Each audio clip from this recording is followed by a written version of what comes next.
Cette étude, en fait, est la première à classifier les différentes nations selon leur capital humain. Le capital humain, c'est tout simplement les investissements en matière de santé et d'éducation dans la population, et nos résultats sont bien clairs.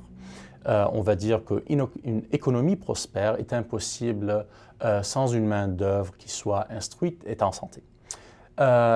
Ou si vous voulez, les nations qui n'investissent pas dans la santé et l'éducation courent le risque d'économie stagnante parce qu'on voit clairement, à travers cette étude, une association très claire et très forte entre les investissements dans l'éducation et la santé et la croissance économique.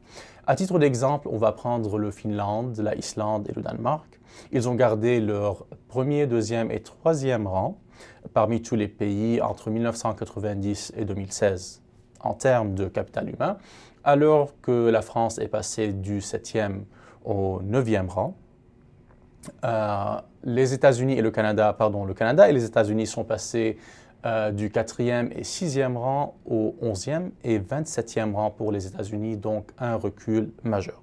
Nos résultats de recherche sont clairs. Encore une fois, une économie prospère est impossible sans une main-d'œuvre instruite et en santé.